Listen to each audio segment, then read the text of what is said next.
This is The Haunted Car, a collection of odd tales, created and composed by Mark Stephen Nordlund. Boohousebooks.com.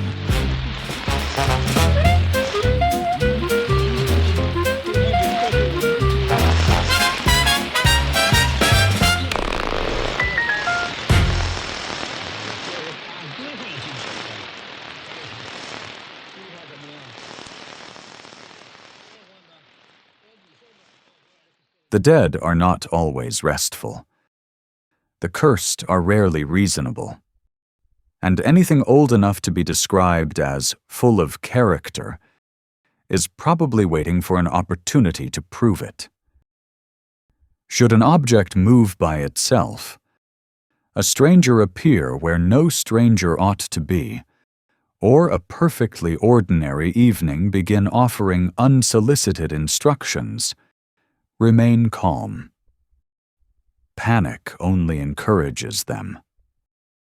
The following accounts are presented as warnings, although not especially useful ones.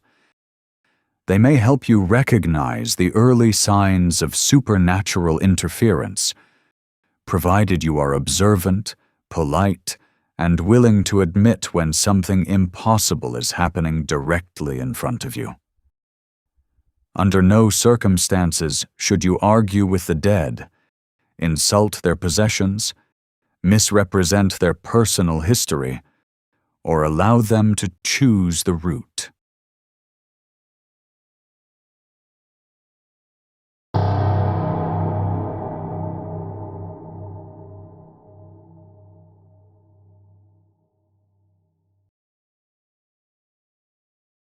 Story 1. The Poltergeist's Yard Sale. By 7:30 Saturday morning, the dead woman had already changed every price tag. Daniel Mercer discovered this while carrying a folding table from the garage. He had spent most of Friday evening labeling his mother's belongings with fluorescent orange stickers, using prices he considered fair and his sister Elaine considered insulting. The ceramic rooster had been marked $3. The brass floor lamp had been marked $15. The chipped porcelain woman holding an umbrella had been marked free, mostly because Daniel hated looking at her. Now the rooster cost $42, the lamp cost $119, and the porcelain woman had a new sticker pressed neatly across her chest. Not for sale, it read. Daniel stood in the driveway with the folding table braced against his stomach and stared through the open garage. "Elaine," he called toward the house. His sister emerged carrying a cardboard box labeled kitchen junk. She had tied her gray-streaked hair into a knot and was wearing one of their mother's old gardening visors, which made her look enough like the deceased to unsettle him. "What?" Elaine asked as she stepped onto the driveway. "Did you change the prices?" Daniel questioned. Elaine lowered the box and frowned at him. "Why would I change the prices?" "Because you complained about them," Daniel reminded her. "I said $3 for Mother's rooster was disrespectful," Elaine replied. "It's a ceramic chicken," Daniel argued. It was her favorite ceramic chicken. "She had 12, Daniel pointed out.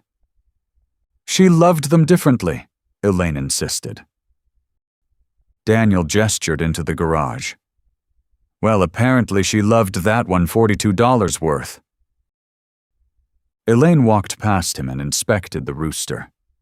Its red-painted comb had been repaired twice, and one painted eye sat slightly higher than the other, giving it the watchful expression of something that had witnessed a crime. Elaine peeled off the sticker. A second sticker was underneath it. 50. Elaine looked at Daniel. Daniel stared back at her. From somewhere deep inside the garage came a soft, irritated knock. Elaine slowly turned towards the sound. "Did you hear that?" "No," Daniel answered immediately. "You answered too quickly," Elaine observed. "I heard the house settling," Daniel explained. "The sound came from the garage." "Then the garage is settling," Daniel replied. "It's detached," Elaine reminded him. "Everything settles eventually," Daniel muttered. Another knock came from behind a stack of boxes. This one was louder. Elaine folded her arms and watched the rear of the garage. Mother always knocked twice when she wanted our attention. Their mother, Dorothy Mercer, had died 6 weeks earlier at the age of 81. She had been sharp-minded until the end, sharp-tongued considerably longer, and deeply suspicious of anyone who offered less than asking price. During Daniel's childhood, she had conducted garage sales with the grim concentration of a military campaign. She remembered every original retail price, every Christmas gift, and every insult disguised as an offer. Once, when a man had suggested paying $10 for a $20 end table, Dorothy had leaned across the cash box and told him, "You look healthy enough to steal from someone your own age." Daniel set down the folding table and faced his sister. "We are not doing this." "Doing what?" Elaine asked innocently. "Deciding that Mother is haunting the yard sale," Daniel clarified. "I didn't decide anything," Elaine protested. "You're wearing her visor," Daniel said, pointing at it. "It keeps the sun out of my eyes," Elaine replied. "She died in that visor." "She died in hospice," Elaine corrected him. "She wore it the day she collapsed," Daniel countered. "She liked it," Elaine said. "She looked like a blackjack dealer at a botanical garden," Daniel remarked. The garage door rattled violently above them. Daniel and Elaine froze. The ceramic rooster tipped forward and landed upright on the concrete. Its price sticker now read, $65. Firm. Elaine exhaled through her nose. "Maybe we should reconsider the prices." "We are trying to get rid of this stuff," Daniel reminded her. "We are trying to respectfully distribute Mother's belongings," Elaine corrected. "We are trying to empty the house before the bank empties our accounts," Daniel replied. That silenced her. Dorothy's final years had been expensive. Nursing care, roof repairs, and a second mortgage had left the house worth less than either sibling had expected. Daniel had taken unpaid leave from the plumbing company to settle the estate. Elaine had driven down from Iowa and was already calculating how many more days she could afford to stay. The yard sale would never save the house. At best, it might clear the rooms and pay one more bill. It was not sentiment. It was triage. At 8 o'clock, Daniel dragged the first table onto the lawn. Elaine arranged glassware, embroidered towels, and 27 decorative spoons in careful rows. They placed furniture along the driveway and hung clothing from 2 portable racks. Daniel put the ceramic rooster at the far end of a table and replaced its price with $5. The sticker curled off by itself. Daniel pressed it down. The rooster shuddered beneath his hand. "Don't," Elaine warned from the next table. "It's an object," Daniel replied. "You don't have to provoke an object," Elaine cautioned. "You cannot provoke an object," Daniel insisted. The rooster pecked his knuckle. Daniel snatched his hand back. A bead of blood appeared below the nail. Elaine stared at him. "It bit you." "It slipped," Daniel muttered. "The rooster?" Elaine asked. "The sticker," Daniel claimed. "The sticker bit you?" Elaine repeated skeptically. Daniel refused to answer. He carried the rooster into the garage, placed it inside an empty dog crate, and latched the wire door. At 8:15, the first customers arrived. They came in a pale blue minivan, a middle-aged woman, her husband, and a teenage boy who looked offended by daylight. The woman moved from table to table with the brisk, predatory interest of someone who considered yard sales a competitive sport. "How much for the lamp?" the woman asked Daniel. "15, Daniel answered. The woman examined the brass floor lamp and rubbed one finger across its base. "Would you take 5? A loud crack echoed from the garage. Daniel glanced toward it. 10.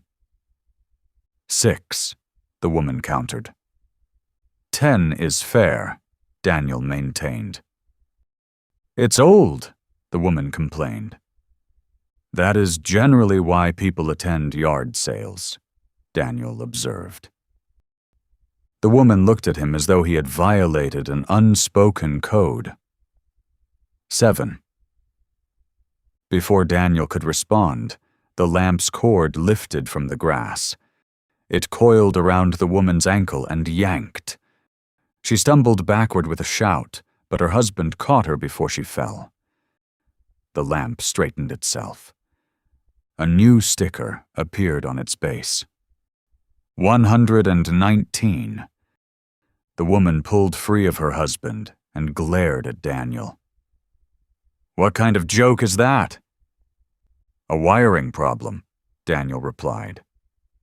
"With the price?" the woman demanded. Elaine hurried over and placed herself between them. "The lamp belonged to our mother." "I don't care who it belonged to," the woman snapped. "It attacked me." From inside the garage came 2 sharp knocks. Elaine looked toward the sound. "She heard that." The woman followed Elaine's gaze. "Who heard it?" "Our mother," Elaine answered. Daniel closed his eyes. The woman left without the lamp.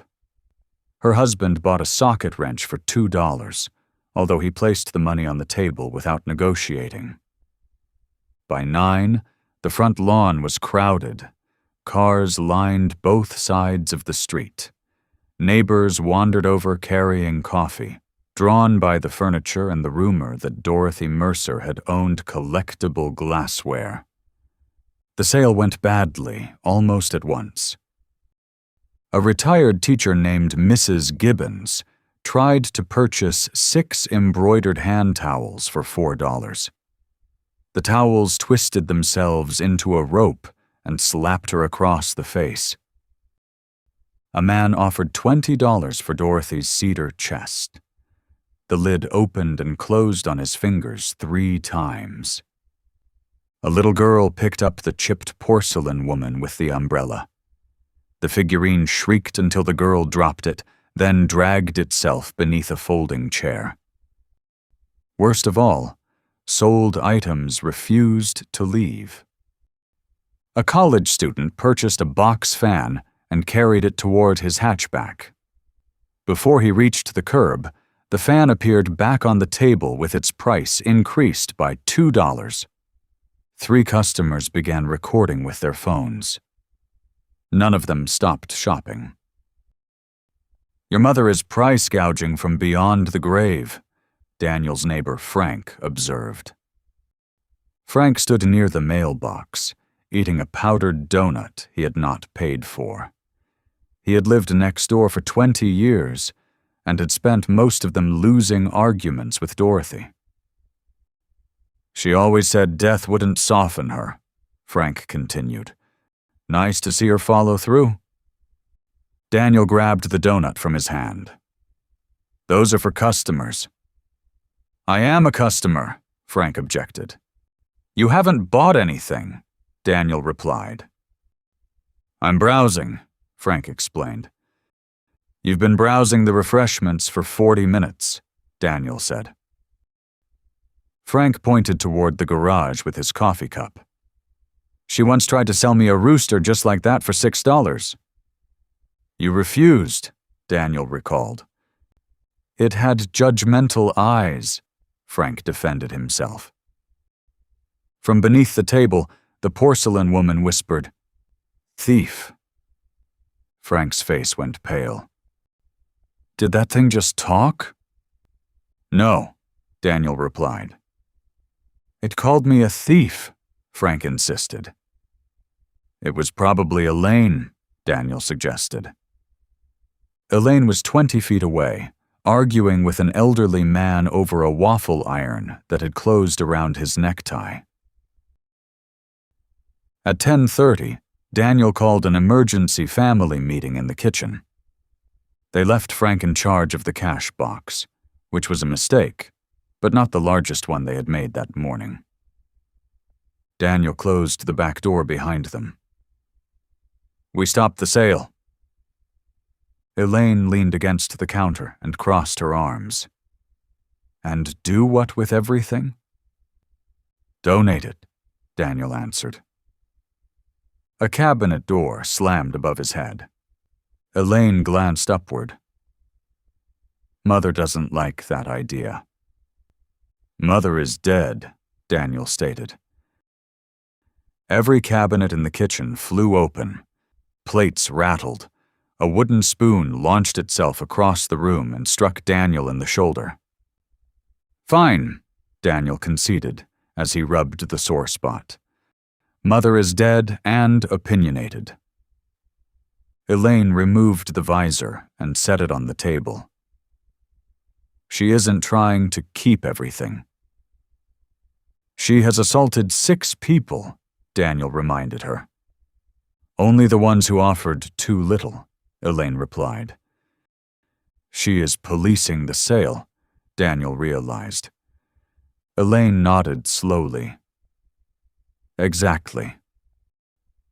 Daniel stared at her in disbelief. She isn't stopping us from selling things, Elaine continued. She's stopping us from doing it wrong. She strangled Mrs. Gibbons with hand towels, Daniel protested. Mrs. Gibbons offered 50 cents apiece, Elaine reminded him. Mother would have strangled her while alive. Daniel rubbed his shoulder again. What does she want? Elaine glanced through the kitchen window towards the garage. The knocking always comes from that direction. The rooster keeps turning toward the cedar chest, and that umbrella woman has crawled halfway across the driveway trying to get back inside. She may simply dislike sunlight, Daniel suggested. I think Mother wants us to find something, Elaine said. Daniel sighed and rested his hands on the counter. She made us promise not to sell anything until we checked every item. We opened drawers, Elaine replied. We didn't inspect. A crash came from the front yard. Someone screamed. Daniel and Elaine ran outside. The cedar chest had climbed onto a folding table. Its lid snapped like a hungry mouth while Frank held it back with a lawn chair. Customers scattered across the yard, clutching purchases that fought to escape their hands. What happened? Daniel shouted. Frank strained against the lawn chair. A woman offered $12. The sticker says 40, Daniel yelled. She said it smelled like mothballs, Frank cried. The chest lunged again. Daniel grabbed one side while Elaine seized the other. Together they wrestled it off the table and onto the grass. Mother! Elaine shouted. "Enough!" The entire yard became still. Even the porcelain woman stopped crawling. Elaine knelt beside the chest, breathing hard. "We know you're here. We know we're doing something wrong. Show us." For several seconds, nothing happened. Then the ceramic rooster marched out of the garage. It had escaped the dog crate and was moving on stiff porcelain legs, tapping across the driveway. Customers backed away as it passed. Several phones followed it. The rooster crossed the lawn, stopped beside the cedar chest, and pecked at the lock. Daniel looked at Elaine. Elaine returned his stare. Frank lowered the lawn chair. "I'm beginning to think your mother had unfinished business." "She had unfinished business every day of her life," Daniel replied. They carried the cedar chest into the garage. The customers followed. "Stay outside," Daniel ordered as they crowded around the open door. No one listened. Daniel's command only made them push closer. Yard sale shoppers recognized the possibility of hidden valuables with the same instinct sharks used to detect blood. Daniel pried the brass lock from the chest. The lid opened without resistance. Inside were blankets, old winter coats, a moth-eaten fur collar, and stacks of yellowed newspaper. Elaine removed each item while Daniel checked the seams and lining. They found nothing. "False bottom?" Elaine suggested. Daniel knocked against the cedar planks. "Solid." The rooster pecked one of the wooden feet. Daniel turned the chest over. Beneath the foot was a narrow slit. "Here," Elaine said, handing him a screwdriver. Daniel removed the foot and pulled out a roll of papers tied with blue ribbon. There were more than 30 envelopes, each addressed in Dorothy's handwriting. The first was to Daniel's former landlord. The second was to Elaine's college bursar. The third was to a mechanic in Des Moines. Daniel untied the ribbon. Each envelope contained a receipt, canceled check or letter. Dorothy had paid 3 months of Daniel's rent after his divorce, though she had claimed the landlord had forgiven the debt. She had covered the final portion of Elaine's tuition after telling her a scholarship had appeared. She had quietly paid medical bills, car repairs, and overdue taxes. Some payments went back more than 25 years. Elaine sat on an overturned bucket. "She never told us," she murmured. Daniel opened another letter. It was addressed to Dorothy from Elaine's former husband, thanking her for money she had sent after he lost his job. "She complained about every dollar," Daniel said. "She complained because she didn't have many," Elaine replied softly. There was no fortune hidden in the chest. There was evidence of a fortune spent in small pieces, quietly and without praise. A final envelope bore both their names. Elaine picked it up. "This one is for us." Daniel sat beside her. "Open it." Elaine slipped one finger beneath the flap and unfolded the note inside. It was brief. "Daniel and Elaine. You will sell everything too cheaply because neither of you knows what anything costs. The objects do not matter. Most of them are ugly, and some were gifts from people I disliked. The money is gone. I spent it on you. Do not feel guilty. Just stop pretending I never helped because I was too proud to mention it. Also, the rooster is worth at least $20. "Do not sell the umbrella, woman. It belongs to Marjorie Bell, and she has been asking for it back since 1987. I told her I lost it." "Mother." Daniel laughed once, unexpectedly. It came out broken. Elaine covered her mouth. Behind them, the crowd remained silent. Frank wiped his eyes with his wrist. "I knew that figurine looked familiar. Marjorie accused half the neighborhood of stealing it." The porcelain woman turned toward him. A sticker appeared across its umbrella. "Accessory." Elaine began laughing. Daniel joined her.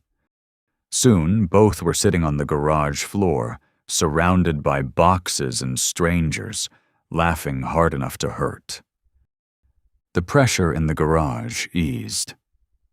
A warm breeze moved through the room, carrying the faint scent of Dorothy's lavender hand cream. Every price sticker loosened and drifted down like orange snow.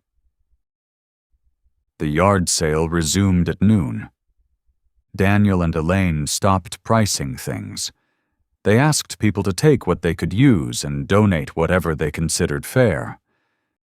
The sale would not rescue the estate, but it cleared the house and raised enough to cover Daniel's unpaid leave and one final utility bill.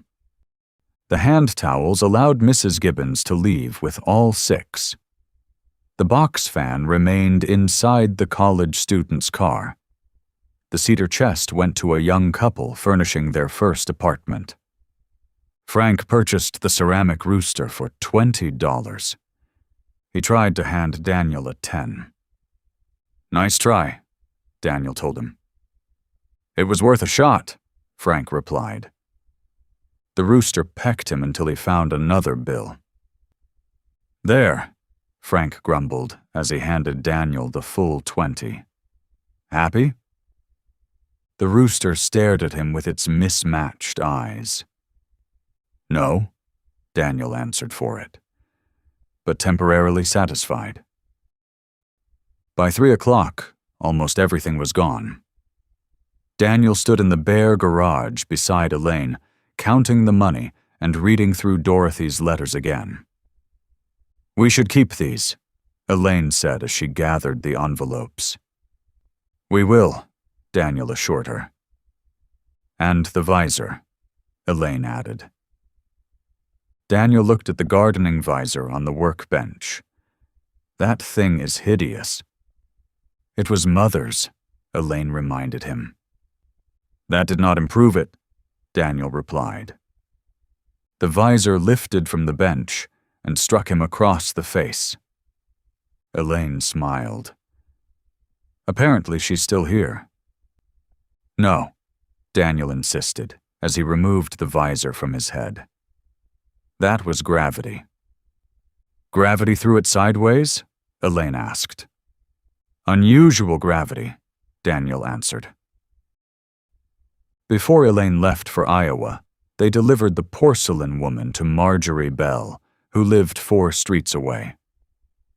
Marjorie opened the door, stared at the figurine, and gasped. "I knew Dorothy had it," Marjorie declared. Daniel held the figurine out to her. "She claimed she lost it."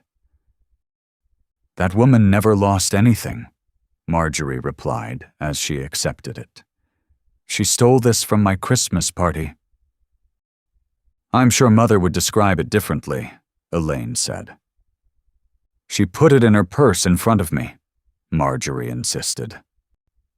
The porcelain woman's painted face turned toward Daniel. A final sticker appeared beneath its umbrella. "Took you long enough." Daniel pointed at the sticker. "Apparently, it agrees with you." "Of course it does," Marjorie replied. "It has always been an excellent judge of character." That evening, after Elaine went to bed, Daniel returned to the empty garage. The place felt larger without Dorothy's belongings. For the first time since her death, he understood that the house was no longer holding her. The rooms were only rooms. The objects were only objects. Whatever remained of his mother existed in the things she had done and refused to discuss. Daniel placed the letters in a plastic container to protect them from moisture. "Thank you," he said quietly. The overhead light blinked twice. Daniel smiled. "You still could have told us." The light blinked once. "I know," Daniel replied. "You had your reasons."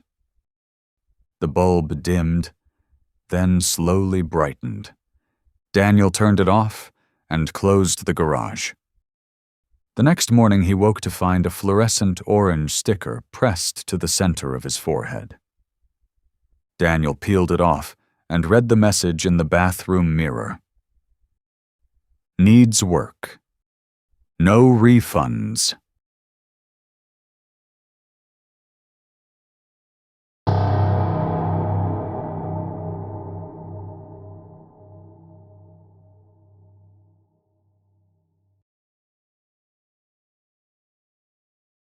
Story 2.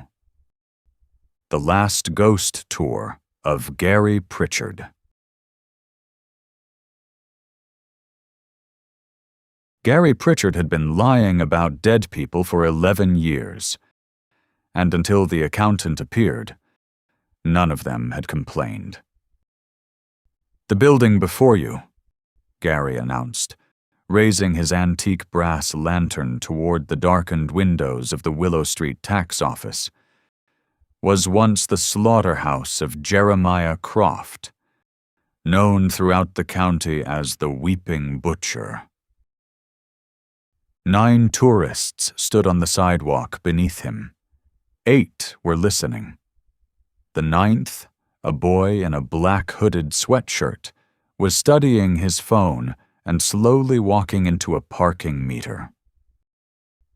Croft was said to have murdered 27 travelers between 1882 and 1891, Gary continued, lowering his voice. "He rendered their bodies in iron vats, sold their bones to local doctors, and wept uncontrollably as he worked. To this day, employees claim they hear his cleaver dragging across the floor after midnight." Gary paused, but the street remained quiet.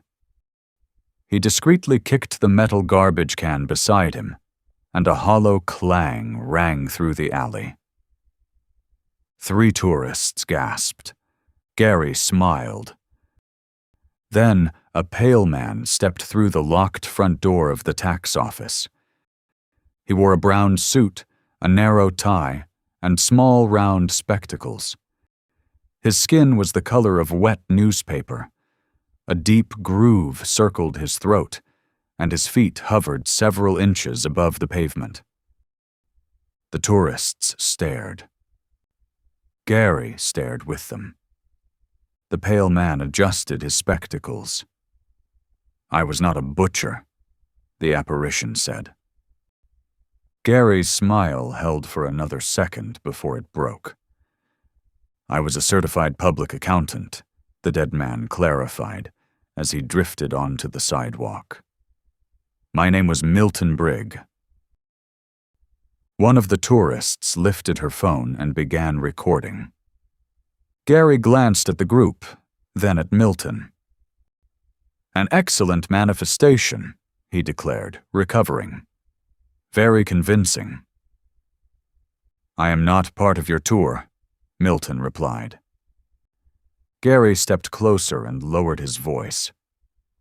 "Who hired you?" "No one hired me," Milton answered. "Then go away," Gary whispered. "I have been attempting to do so since 1936, Milton replied. The ghost turned toward the tourists. "I died after catching my necktie in a mechanical adding machine," he explained. "It was an undignified accident, but it did not involve murder, slaughter, or weeping. The boy in the sweatshirt finally looked up from his phone. "Wait," he said. "That guy's really dead." "Ladies and gentlemen," Gary announced, spreading his arms, "you have just witnessed the legendary defensiveness of the Weeping Butcher." Milton slapped him. The ghost's hand passed partly through Gary's face, leaving his cheek numb and smelling faintly of carbon paper. The tourists applauded. Gary had always known that Willow Street contained ghosts. The entire historic district did. That was why he had started the tour. He simply had not expected the ghosts to care about accuracy. The town of Bellwether had been founded beside a river that flooded regularly, burned twice, endured 3 epidemics, and once elected a horse to the city council because the horse's owner had forged the registration paperwork. Nearly every building had hosted a death, a scandal, or an embarrassing civic function. The problem was that most of the deaths were ordinary, and most of the scandals were tedious. A woman had fallen down the stairs while carrying soup. A dentist had choked on a rubber dam. A mayor had died alone at his desk while drafting a speech about fiscal responsibility. None of those events sold tickets. The Weeping Butcher sold tickets. So did the Hanging Bride of Chapel Lane, the Cannibal Children of Mercer House, and the Blind Widow of St. Agnes Cemetery, none of whom had existed before Gary created them. Gary had not considered this dishonest. He preferred the term interpretive folklore. He took scattered facts, local rumors, and architectural peculiarities, then arranged them into something people would pay $25 to hear. The ghosts had apparently preferred the term slander. "Let us continue," Gary told the group after Milton vanished into the tax office wall. "The historic dead of Bellwether are unusually active tonight." "Was that supposed to happen?" asked a woman named Carla, who had already mentioned 3 times that she ran a paranormal podcast. "Nothing on my tour is supposed to happen," Gary replied. "That is what makes it supernatural." It sounded good enough that he almost believed it. Gary led the group across Willow Street and down Chapel Lane. The old district leaned around them in narrow brick buildings, wrought iron balconies, and shuttered windows. Fog from the river softened the street lamps and made the night look more expensive than it was. Gary's lantern was not antique. It had been manufactured in Taiwan 6 years earlier and contained a rechargeable bulb. His black waistcoat came from a community theater production of A Christmas Carol. The silver-tipped cane he carried concealed a Bluetooth speaker. Through that speaker, Gary played distant whispers as they approached Bellwether House. The 3-story mansion stood behind a rusted iron fence. No one had lived there since the city condemned it. Its roof sagged, its porch bowed, and one upper window had been boarded from the inside. "This," Gary announced, stopping beneath a dead elm tree, "is the home of Lenora Bellwether, the Hanging Bride." A cold wind moved through the lane, but Gary ignored it. In 1904, Lenora was abandoned at the altar by a traveling physician, he continued. She returned home in her wedding gown, climbed to the 3rd floor, and hanged herself from the balcony. Every October, she appears at that window and asks unmarried visitors to join her. The 3rd floor shutter opened. A translucent woman leaned out. She was broad-shouldered, elderly, and wearing a stained housecoat. "I was married 48 years!" she shouted. Gary closed his eyes. The tourists turned toward him.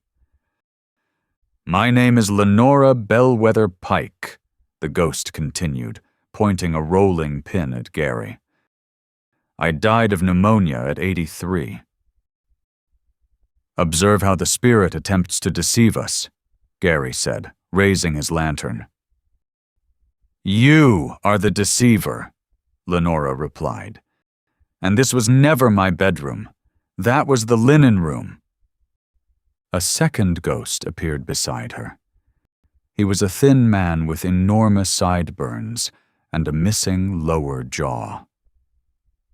"That is my brother Dennis," Lenora explained, gesturing toward him. "He hanged himself from the balcony." Dennis waved. "Why did he do it?" Carla asked, lifting her phone higher. "Gambling debts," Lenora replied after considering the question. Dennis shook his head violently. "Romantic despair?" Carla guessed. Dennis shook his head again. "He lost a pie-eating contest," Lenora admitted with a sigh. The boy in the sweatshirt laughed. Dennis covered the hole where his jaw had been and floated backward into the house. "You see?" Lenora called after him. "He's still ashamed." "A remarkable encounter," Gary declared, clapping his hands. "However, we must move on." "You called me a jilted bride," Lenora shouted. "It is a metaphor," Gary called back. "For what?" she demanded. "Regional grief," he answered. Lenora hurled the rolling pin. It passed through the fence and struck Gary's lantern, knocking it from his hand. The rechargeable bulb flickered out. The tourists applauded again. Gary retrieved the lantern and hurried them onward. At Mercer House, the supposed cannibal children emerged from beneath the porch before he finished introducing them. There were 5 of them, all dead, all furious, and all dressed in turn-of-the-century clothing. The youngest carried a wooden hoop. The oldest held a spelling book. "We never ate anybody," the oldest child declared. "These spirits are known for denying their appetites," Gary explained, gesturing toward their pale faces. "We died of scarlet fever," another child replied. "After eating the servants," Gary added. "We did not have servants," the oldest child protested. "Because you ate them," Gary answered. The oldest child opened the spelling book, and its pages began to flutter. Gary's hidden speaker crackled inside his cane. "Liar!" a small voice whispered through the speaker. Gary struck the cane against the pavement. "Liar," the speaker repeated. He pressed the power button, but the voice only grew louder. "Liar! Liar! Liar!" Every shutter on Mercer House banged open. The 5 dead children smiled. Gary's cane ripped itself from his hand and floated above the sidewalk. It struck him across the backside, once for each fictional cannibal victim he had attributed to the children. 23, Carla shouted as the cane struck again. 24, called the boy. At 27, the cane dropped. Gary picked it up with as much dignity as possible. His backside throbbed, his cheek remained numb from Milton's slap, and Lenora's rolling pin had cracked the glass in his lantern. The tour had never gone better. Carla's live stream audience had climbed past 2,000 viewers. The boy had stopped looking at his phone because he was filming everything. Even the elderly couple from Wisconsin, who had complained about the ticket price, appeared delighted. Gary understood that he was witnessing either the greatest night of his career or the beginning of a lawsuit. Possibly both. He led the group toward St. Agnes Cemetery. Behind him, the ghosts followed. Milton Brigg drifted from the tax office carrying a ledger beneath one arm. Lenora floated down Chapel Lane with Dennis beside her. The Mercer children marched in a row, whispering "liar" each time Gary glanced back. More dead residents joined them. A spectral barber objected to Gary's claim that he had collected tongues. A former school mistress demanded that he stop telling visitors she had poisoned slow readers. A one-armed railway worker insisted that his arm had not been torn off by an escaped circus ape. It was a coupling accident, the railway man explained. The ape is more memorable, Gary replied. There was no ape, the railway man insisted. There should have been, Gary answered. The railway man attempted to strangle him with a ghostly signal flag. By the time they reached the cemetery gates, more spirits than tourists followed the tour. This concludes our evening, Gary announced, stopping beneath the stone archway. For safety reasons, tonight's final cemetery portion has been canceled. No, Carla objected immediately. Several tourists voiced their agreement. The ghosts moved closer. You have one remaining story, Milton said, opening his ledger. Gary looked past him at the cemetery. Mist lay between the headstones. St. Agnes had been closed to new burials for decades, and the oldest graves leaned together as though sharing secrets. A stone chapel stood near the rear wall, its roof collapsed and its doorway sealed with iron chains. Gary did not like the chapel. He had never entered it. He had never needed to. His final story always ended outside the gates. The cemetery is private property, Gary said. The gate is open, the boy observed.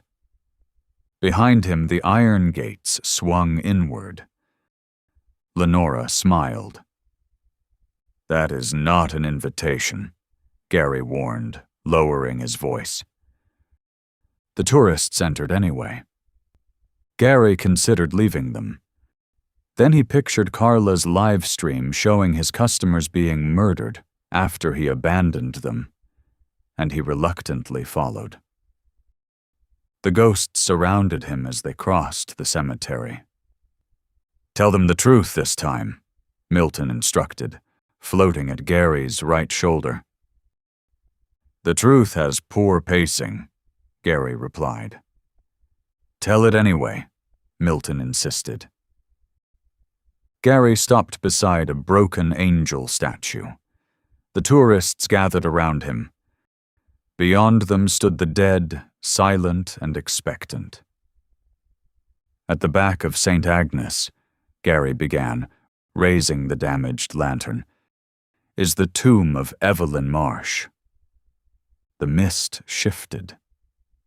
No one interrupted. That worried him more than the shouting had. Evelyn was 19 years old when she disappeared in 1926, Gary continued. According to local legend, she had been secretly meeting a married judge inside the cemetery chapel. When she threatened to expose him, he strangled her and hid her body beneath the altar. Did that really happen? Carla asked, leaning forward. Gary glanced at the ghosts. Milton's expression had changed. Lenora lowered her rolling pin. The dead children stopped whispering. No, Gary answered. The word felt strange. "What really happened?" Carla asked. Gary stared at the chained chapel. "I don't know," he admitted. The chain around the chapel door dropped, landing across the stone steps with a heavy metallic crash. The door opened inward. Darkness waited beyond it. A young woman stepped into the doorway. She wore a pale dress darkened around the collar. Her hair hung wet against her face. Bruises covered her throat, but there was nothing theatrical about them. She did not glow like the other spirits. The darkness seemed to gather around her instead.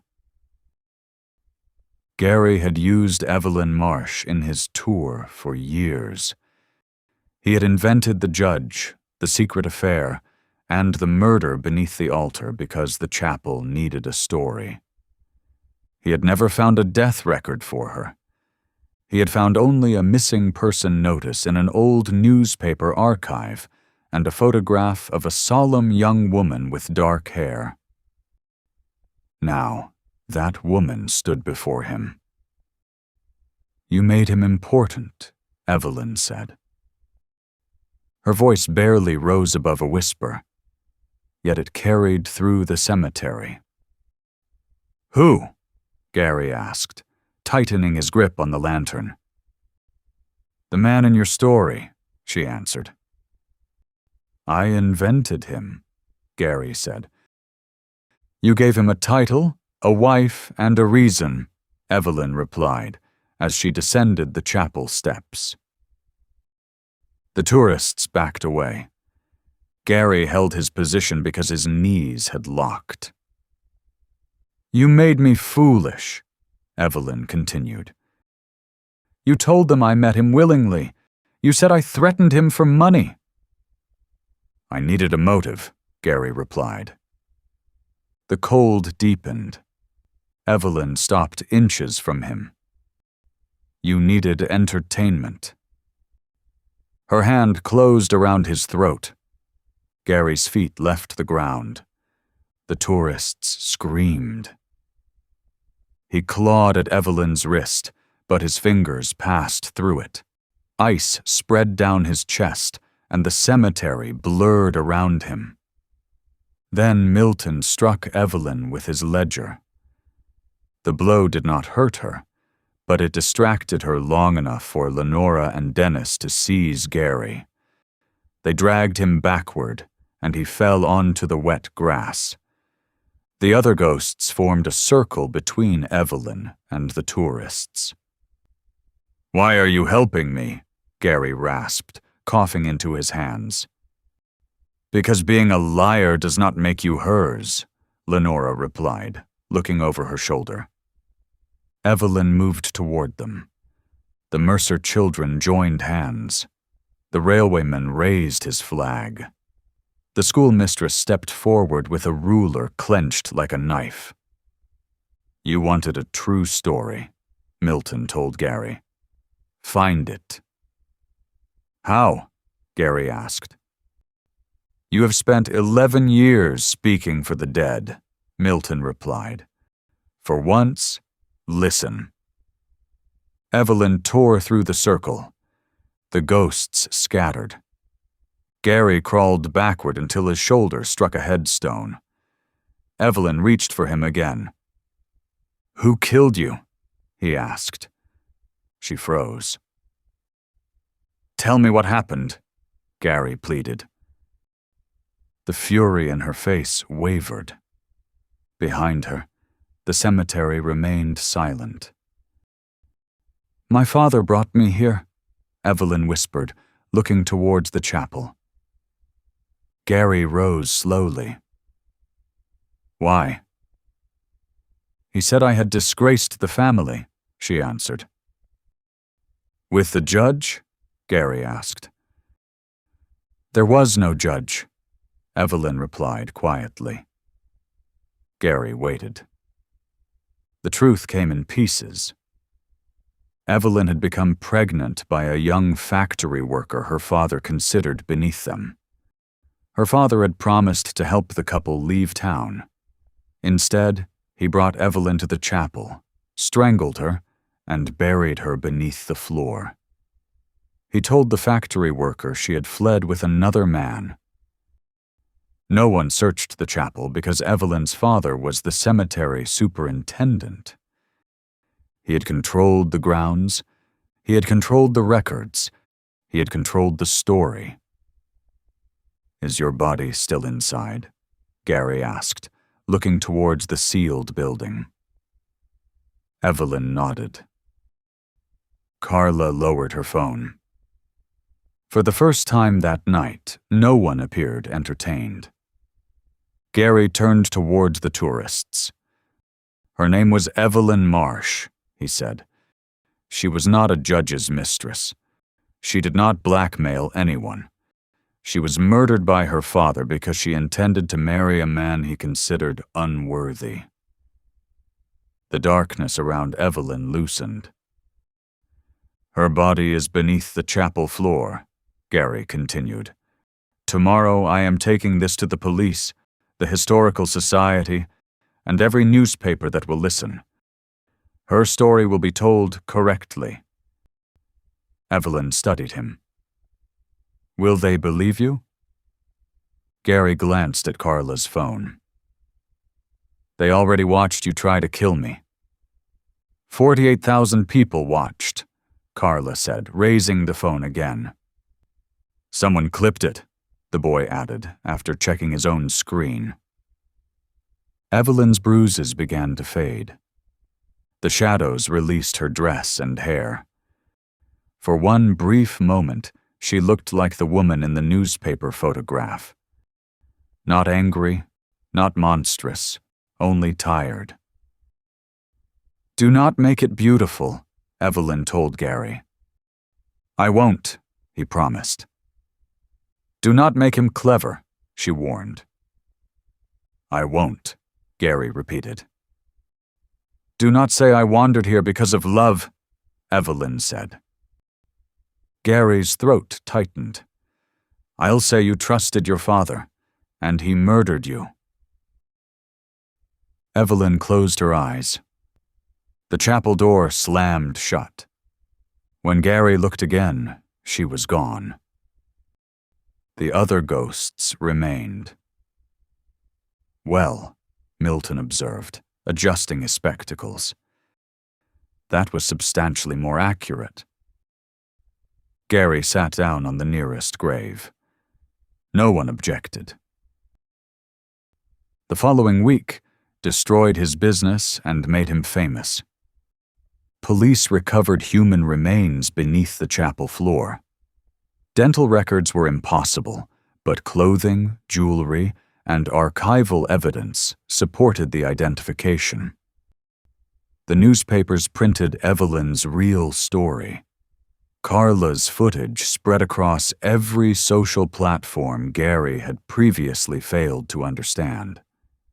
Bellwether's mayor held a press conference and denied that the city had knowingly promoted false historical claims.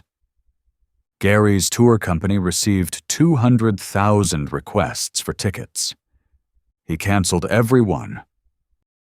For 3 weeks, Gary researched. He read death certificates, court records, diaries, property deeds, and local newspapers. He interviewed descendants. He removed murderers who had never existed and victims he had invented to improve the atmosphere. He restored Milton Briggs' accounting career, Lenora's long marriage, and Dennis's fatal pie-eating contest, although Dennis insisted that detail remain off the tour. When Gary reopened, he changed the name from Bellwether's Bloodiest Ghost Walk to the Restless History Tour. The first night sold out. "The building before you," Gary began, standing beneath the Willow Street tax office with a repaired lantern and a new script, served as an accounting firm from 1919 until 1942. In 1936, a clerk named Milton Brigg died here after his necktie became caught in an adding machine. Milton appeared beside the door.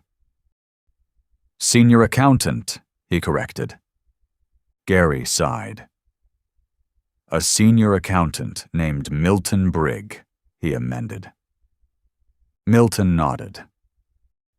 At Bellwether House, Gary explained Lenora's death from pneumonia and Dennis's gambling problems.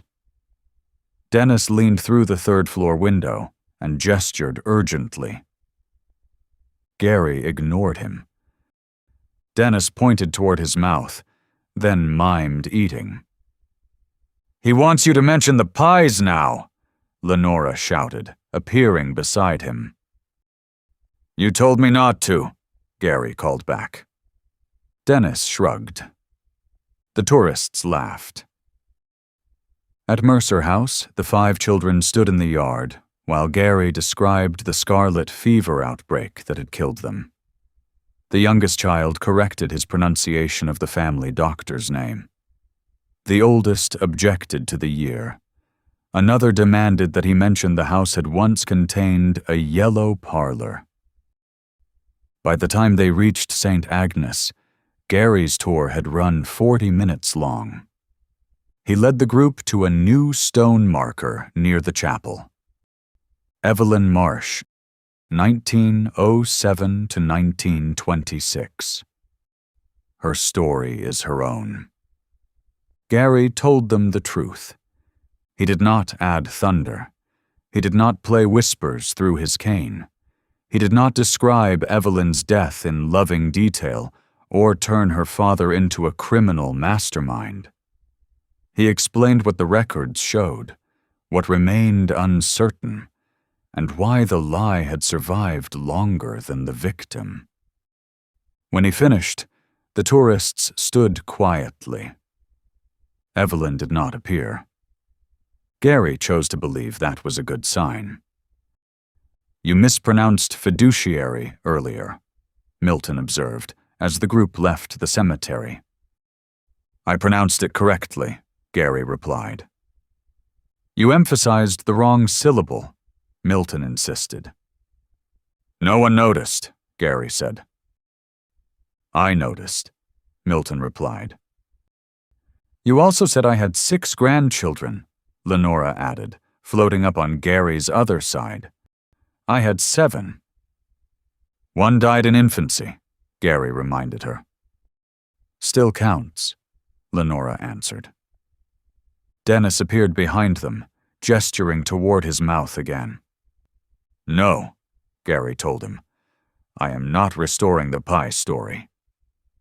Dennis grabbed Gary's lantern and flew down the path with it. Gary chased him through the cemetery while the tourists applauded. The Restless History Tour became the most popular attraction in Bellwether. Gary never lied about the dead again. He did, however, begin charging an additional $10 for historical corrections. The ghosts insisted on receiving half.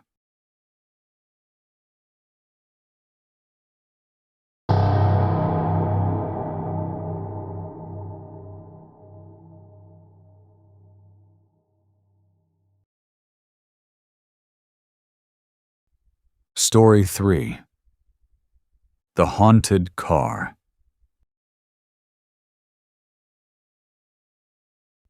By the time Eddie Vale realized the old limousine was trying to kill him, he had already spent $3,000 restoring it.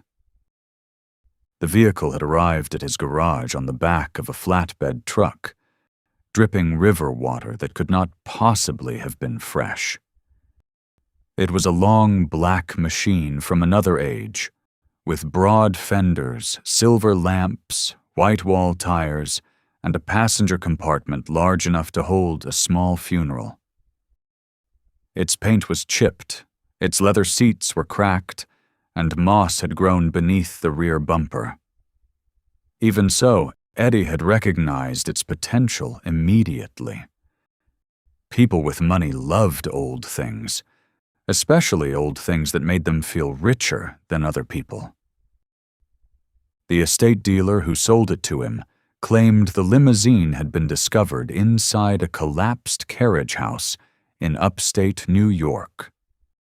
The paperwork identified it as a 1936 Vesper Imperial, one of only 11 ever built. Its ownership history ended abruptly in October of 1936 and resumed 41 years later in the private collection of a retired judge. No explanation accompanied the missing decades. The engine was seized, several windows were broken, and the interior smelled like a wet overcoat left in a cellar for 80 years. None of that frightened Eddie.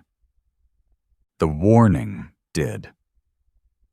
An elderly man employed by the estate had watched the limousine being winched onto the flatbed. He wore a brown work jacket and held his cap against his chest as though attending a burial. "You fixing that thing?" the old man had asked. "That is generally what people pay me to do," Eddie had replied. The old man had studied the rear window before lowering his voice.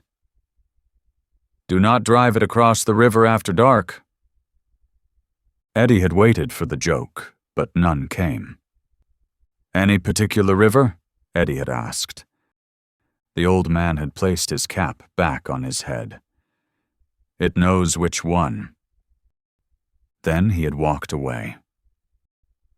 For 3 months, Eddie and his assistant rebuilt the limousine piece by piece. They replaced hoses, rewired the lamps, repaired the brakes, stripped the interior, and polished the black body until it reflected the garage lights like still water. The seats remained discolored around the seams, and the carpet beneath the back seat never completely dried, no matter how many times Eddie removed it. His assistant, Luis, refused to work late while the car was inside. "It makes noises," Luis complained one afternoon. Eddie continued tightening a bolt beneath the hood. "All cars make noises." "Not after you remove the engine," Luis countered. Eddie laughed. Luis did not. The restoration was finally completed on a cold Thursday in October. A collector from Long Island had already offered Eddie $18,000 for the limousine, provided it survived a proper road test. Eddie planned to drive it 10 miles through the city, cross the old Harding Bridge, and circle back to the garage. Luis stood beside the driver's door as Eddie adjusted the mirrors. "You are not seriously taking the bridge," Luis said. Eddie glanced at him through the open window. "It is a bridge, not a portal to hell." "That old man warned you," Luis reminded him. Eddie rested one hand on the steering wheel. "That old man also tried to sell me a box of haunted spoons." "He seemed sincere," Luis insisted. "So do people selling haunted spoons," Eddie replied. The sun had already disappeared behind the warehouses, leaving the sky purple and bruised above the rooftops. Eddie started the engine, and the limousine rumbled to life with a deep, expensive purr. Luis stepped away from the door. "Call me when you get back." "You will still be here," Eddie assured him. Luis shook his head. "No, I absolutely will not." Eddie drove into the evening traffic. For the first several miles, the limousine behaved beautifully. The steering was heavy but responsive, the engine smooth, the brakes firm. Pedestrians turned to admire it. A man outside a restaurant lifted his phone to take a photograph. Eddie imagined the vehicle polished beneath showroom lights with a sold sign hanging from the mirror. He was calculating his profit when a voice spoke behind him. "Turn right at the corner," the unseen passenger instructed. Eddie jerked so hard that the limousine drifted across the center line. A taxi driver sounded his horn and shouted through an open window. Eddie corrected the wheel and stared into the rear-view mirror. A man sat in the back seat.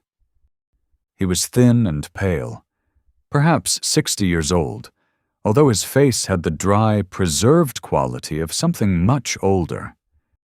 He wore a black evening coat, a white shirt, a silver tie, and polished gloves. A dark Homburg rested beside him. His narrow mustache was trimmed with geometric precision. The man examined Eddie with mild disappointment. "You have missed the turn." Eddie stamped the brake. The limousine stopped in the middle of the street, and horns erupted behind him. Eddie twisted around. The back seat was empty. For several seconds he remained frozen with one hand on the wheel. The leather bench stretched across the passenger compartment, clean except for a faint, wet depression where the gentleman had been sitting. A delivery truck sounded its horn directly behind him. Eddie pulled toward the curb, threw the transmission into park, and climbed out. He opened the rear door and inspected the floor, the seats, and the narrow luggage compartment behind them. No one was inside. He crouched to look beneath the chassis. "Very amusing," Eddie called, although he did not know who he expected to answer. He returned to the driver's seat, locked every door, and eased back into traffic. The gentleman reappeared the instant the limousine began moving. "You are now proceeding in the wrong direction," he remarked. Eddie watched him in the mirror. The gentleman stared back. "Who are you?" Eddie demanded. The man's expression tightened. "Your passenger." "How did you get into my car?" Eddie asked. "Your car?" the gentleman repeated. "Yes, my car," Eddie insisted. The man glanced around the compartment as though Eddie had claimed ownership of a cathedral. "Do not be absurd." Eddie pulled over again. The gentleman vanished. Eddie opened the rear door. No one was there. He closed it, returned to the wheel, and sat in silence. "Okay," Eddie whispered to himself. "Hallucination." He placed both hands on the steering wheel and began driving. "Left at the pharmacy," the gentleman instructed from behind him. Eddie screamed. The limousine veered toward a parked van, and he dragged it back into the lane with inches to spare. "Kindly control yourself," the gentleman requested. "You are dead," Eddie blurted. The man lifted one eyebrow. "That is a remarkably personal observation." "You disappear when I stop," Eddie pointed out. "Then stop doing it," the gentleman advised. Eddie pulled over a third time and switched off the ignition. The engine continued running. He removed the key, but the engine continued running. The limousine shifted into drive by itself and began rolling forward. Eddie stepped onto the brake, but the pedal pressed upward against his foot. He opened the driver's door and tried to climb out. The limousine surged toward an occupied crosswalk. Eddie dropped back into the seat, seized the wheel, and steered away from the pedestrians.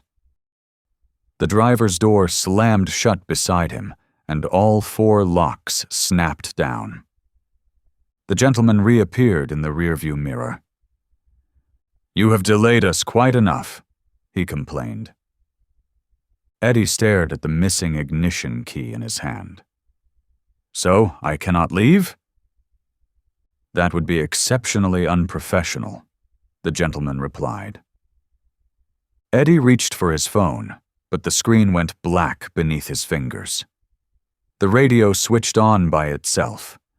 Trumpets and brushed drums crackled through the speakers, playing a slow dance tune beneath waves of static. The gentleman relaxed slightly. Better. Eddie shut off the radio. It turned back on. Where are you going? Eddie asked. To the Marlowe Club, the gentleman answered. There is no Marlowe Club. Of course there is, the man insisted. I have lived here my entire life, Eddie replied. The gentleman leaned towards the front partition. Then your ignorance is particularly disappointing. Eddie stared ahead. What is your name? Percival Wren. Mr. Wren, I do not know what is happening, but I am taking this car back to my garage, Eddie explained. The Marlowe Club first, Mr. Wren insisted. No. Mr. Wren settled against the wet leather. You were informed of the route. No, I was not, Eddie argued. I told Arthur this morning. Who is Arthur? My chauffeur, Mr. Wren explained. I am not Arthur. Mr. Wren looked at Eddie's work shirt, stained trousers, and scarred hands. That much is evident. The first dangerous direction came 3 blocks later. Turn left, Mr. Wren instructed. There is no left turn, Eddie answered. You have passed it. There was no street. There was this afternoon, Mr. Wren replied. There is a brick building there, Eddie pointed out. Mr. Wren examined the building through the window. Then someone has erected it carelessly. The steering wheel twitched beneath Eddie's hands. He tightened his grip. Do not do that, Eddie warned. Do what? Mr. Wren asked. The wheel jerked left again, pulling the limousine towards the curb. Eddie fought it until his shoulders strained. A trash can exploded beneath the front fender, showering the sidewalk with garbage. Mr. Wren clicked his tongue. Sloppy. You turned the wheel, Eddie accused. I gave you a direction, Mr. Wren corrected him. You almost put us through a laundromat. You missed the street. There was no street, Eddie shouted. That, Mr. Wren concluded, is precisely why you missed it. Eddie activated the navigation application on his phone. The screen flickered back to life, displaying the route to his garage. In 100 feet, turn right, the artificial voice announced. Mr. Wren sat forward. Who said that? My GPS, Eddie replied. Where is she? She is in the phone. Mr. Wren looked offended. You have concealed a woman inside the dashboard? It is a machine, Eddie said. In 100 feet, turn right, the GPS repeated. Do not listen to her, Mr. Wren ordered. Proceed straight. The limousine approached the intersection. Turn right, the GPS instructed. Straight, Mr. Wren commanded. Eddie turned right. Mr. Wren struck the floor once with his silver-topped cane, and the passenger door locks slammed down again. I said straight, he reminded Eddie. You are not driving, Eddie replied. No, Mr. Wren agreed. That is the source of the difficulty. The radio music grew louder. Eddie tried to turn it down, but the dial spun beneath his fingers. Rain began tapping against the windshield, although the streets ahead remained dry. Drops crawled upward across the glass. Mr. Wren gave increasingly frantic directions. "Take the next left," he instructed. "That is a one-way street," Eddie replied. "Then travel one way." "It is the wrong way." "Not from our direction," Mr. Wren argued. A delivery van entered the intersection. Eddie slammed the brakes, and the limousine stopped inches from the van's side panel. The driver leaned on his horn. Mr. Wren checked his pocket watch. "You are making us late." "You are going to get us killed," Eddie snapped. Mr. Wren's face hardened. "Arthur used that same tone." The name silenced Eddie. Rain hammered the windshield now. Fog thickened between the buildings, swallowing storefronts and traffic lights. The city around them seemed to retreat beneath older shapes. Neon signs vanished behind rows of dark windows. Modern cars became shadows. The road narrowed beneath the limousine's tires.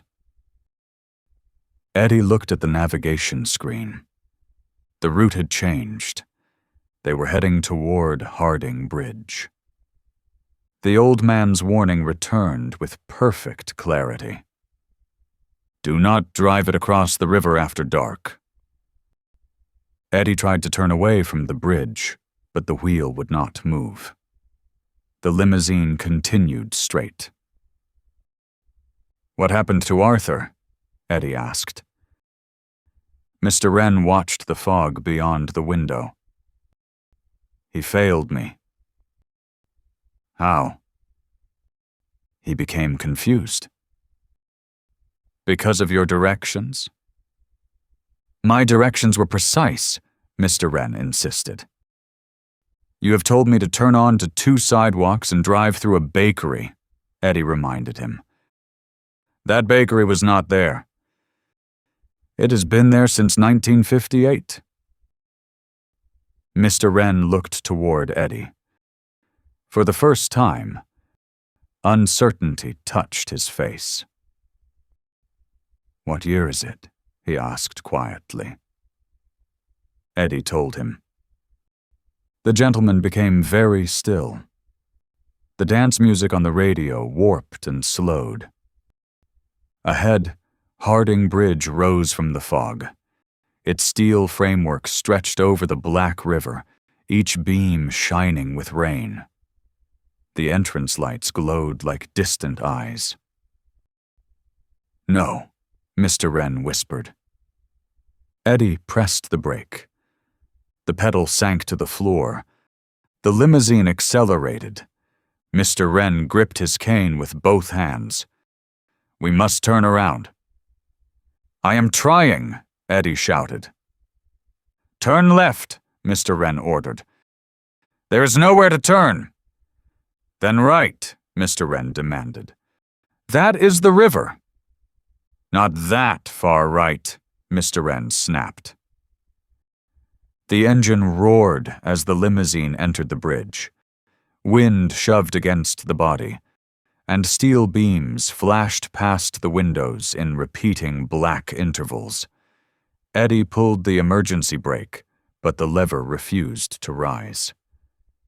Cold water began seeping from beneath the dashboard. It poured over Eddie's shoes, carrying dead leaves, black mud, and the sour smell of the river. Water welled from the seams of the passenger compartment and ran across the floor around Mr. Wren's polished shoes. Mr. Wren stared down at it. His pale face became almost transparent. "Keep left," he instructed. "There is a concrete divider," Eddie warned. "Not that far left," Mr. Wren shouted. "You are pulling the wheel." "Turn right," Mr. Wren ordered. "You just said left." "Your other right," Mr. Wren cried. "I only have one right," Eddie shouted back. Slow down! The brakes are gone! Do not stop here, Mr. Wren warned. I cannot stop anywhere, Eddie roared. The limousine crossed into the opposite lane. A horn blared, and headlights rushed toward them. Eddie wrenched the wheel aside, missing an oncoming truck by inches. The limousine spun halfway around before something invisible straightened it again. Mr. Wren began shouting, his cultivated restraint collapsing beneath panic. There! He cried, pointing toward the bridge railing. That is the road! That is not a road! It was there this afternoon. It is a river. You have missed it again, Mr. Wren accused. The limousine swerved toward the railing. Beyond it, the black water waited far below. Eddie saw the crash as it must have happened in 1936. He imagined Arthur behind the wheel, young and terrified, trying to obey a wealthy man who would not admit he was lost. He imagined the rain, the shouting, and the impossible command to turn where no road existed. Eddie planted both feet against the floor and hauled the steering wheel toward himself. You killed him, Eddie shouted. Mr. Wren recoiled. Arthur lost control. Arthur followed your directions. He was incompetent, Mr. Wren declared. He was trapped in a car with you. Mr. Wren's expression twisted with fury. The limousine struck the curb, and sparks sprayed from the wheels. I paid him to drive, Mr. Wren declared. You paid him to obey, Eddie corrected. The steel railing rushed toward them. Eddie gripped the emergency brake with both hands. Arthur was not a bad chauffeur, Eddie roared. You were a bad passenger. Mr. Wren froze. The invisible pressure on the steering wheel vanished. Eddie ripped the emergency brake upward. The rear tires locked. The limousine spun across the wet bridge and smashed sideways through a weakened section of railing. Steel shrieked against steel. The front wheels climbed the curb, and the vehicle stopped, with its bumper hanging over the river. For several seconds, nothing moved. Then the engine died. The water around Eddie's shoes vanished. Rain ticked softly against the roof. Eddie remained hunched over the wheel, unable to breathe. Beneath the broken railing, the river rolled through the darkness. Mr. Wren sat motionless in the back seat. Fog thickened around him. His evening coat hung wet from his narrow shoulders, and blood darkened one side of his forehead. I remember the water, he murmured. Eddie turned slowly. Mr. Wren stared at his gloved hands. Arthur broke the window. He tried to pull me out. His voice had lost its authority. For one quiet moment, he seemed less like a wealthy gentleman and more like an old man who had spent 90 years refusing to remember the final minutes of his life. He apologized, Mr. Wren whispered. Even while he was drowning, he apologized. Eddie said nothing. Mr. Wren looked toward the open darkness beyond the railing. Then he straightened his tie. Very well, he announced. Arthur may have been marginally competent. The rear door opened by itself. Mr. Wren placed the Homburg on his head, stepped onto the bridge, and disappeared into the fog. Eddie sat alone in the limousine. Marginally competent, he repeated. The radio crackled. "In 200 feet, the GPS announced. Make a legal U-turn." Eddie began laughing. He laughed until his ribs hurt, and tears blurred his vision. Then he climbed out through the driver's window and waited on the bridge for a tow truck. For the next 3 days, the limousine remained inside Eddie's garage. He refused to drive it. He also refused to let Luis enter it after sunset. During daylight hours, they tested every system. The brakes worked, the steering behaved normally. The engine stopped when the key was removed. The carpets were dry for the first time since the vehicle had arrived. Eddie searched old newspaper archives and found a brief article from October 1936. Industrialist Percival Wren and his chauffeur, Arthur Bell, had died after Wren's Vesper Imperial crashed through the Harding Bridge railing during a storm. Witnesses reported that the vehicle had been traveling in the wrong lane. Arthur's body had been recovered downstream. Wren's had never been found. Eddie read the article twice, then stared at the dry back seat. "He is gone," Eddie told Luis. Luis remained near the garage door. "You sure?" He remembered what happened, Eddie explained. "Ghosts disappear after that?" "That is generally how these things work," Eddie replied. "According to what?" "Every movie ever made." Luis considered this before shaking his head. "That is not a great source." It was not, but Eddie believed it anyway. When the collector from Long Island arrived, Eddie told him the limousine had been involved in a fatal crash in 1936. He described the strange electrical failures, the uncontrolled steering, and the figure he had seen in the back seat. He expected the man to walk away. Instead, the collector became more interested. "A documented haunting?" the collector asked. "A possible haunting," Eddie corrected.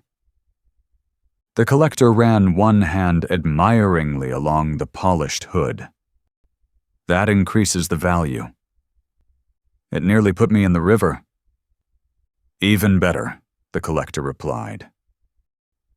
Eddie insisted that the bill of sale include a written account of everything that had happened. He also required the collector to sign a statement confirming that he understood the vehicle's history and accepted all risks associated with operating it after dark. The collector signed without reading the second page. A professional chauffeur arrived to drive the limousine away. He wore a dark uniform, polished shoes, and a peaked cap. As the man opened the driver's door, Eddie placed a hand on his shoulder. "Do not take Harding Bridge," Eddie warned. The chauffeur glanced at him. "Construction?" "Something like that." Eddie hesitated before adding another warning. "And if someone in the back seat starts giving you directions, pull over immediately." The chauffeur looked through the empty rear compartment. "Someone?" "A thin gentleman with a mustache," Eddie explained. The collector laughed. "Mr. Vale believes the automobile is haunted." The driver studied Eddie's expression. "Is he joking?" "No," Eddie replied. "I am absolutely not." The limousine rolled away beneath the afternoon sun. Eddie watched until it disappeared. For the rest of the day, he waited for the telephone to ring. It did not. At 7 in the evening, he checked the news for accidents near Harding Bridge. Nothing. At 9, he called the collector. The man answered from his home and reported that the limousine had performed beautifully. At 10, Eddie finally relaxed. Mr. Wren had remembered Arthur. The carpet had dried. The haunting had ended. At 11:30, Eddie's phone rang. The collector was screaming before Eddie could speak. "This automobile is defective," the man shouted. Eddie sat up in bed. "What happened?" "The doors are locked. The radio is playing Benny Goodman, and my driver has circled the same block 6 times. In the background, a familiar voice issued a muffled command. "Left at the hotel," Mr. Wren insisted. "There is no hotel," the chauffeur protested. "You have passed it," Mr. Wren replied. "There was no turn," the chauffeur argued. "Then you missed it," Mr. Wren concluded. Eddie closed his eyes. "Where are you?" "Manhattan," the collector shouted. "Are you near Harding Bridge?" "No." That was something, at least. The collector lowered his voice. "There is a man in the back seat." "I know," Eddie replied. "He keeps demanding we take him to the Waldorf." "The Waldorf still exists," Eddie told him. "Put the address into the GPS." The artificial voice sounded through the collector's phone. "Recalculating," it announced. Mr. Wren's outraged voice erupted immediately. "I know perfectly well where it is." The chauffeur muttered something Eddie could not hear. Mr. Wren answered him in a slightly calmer tone. "The driver is not entirely incompetent. The city has simply been altered without adequate notice." Eddie opened his eyes. That was also something. "Listen to the GPS," Eddie instructed. "I am listening to it," the chauffeur shouted. "He keeps arguing with it." "I am not arguing," Mr. Wren objected. "I am correcting her." The line went dead. Eddie stared at the phone for a moment. Then he lay back down, pulled the blanket over his chest, and smiled into the darkness. Mr. Wren was still impossible, but at least he had stopped blaming the chauffeur. Across the city, the GPS recalculated again.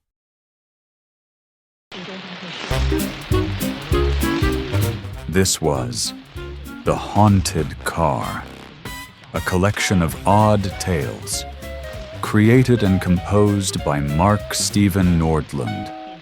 Boohousebooks.com. Collectible paperbacks of these stories are available at Amazon.com. Get free early access to these stories by visiting patreon.com/boohousebooks.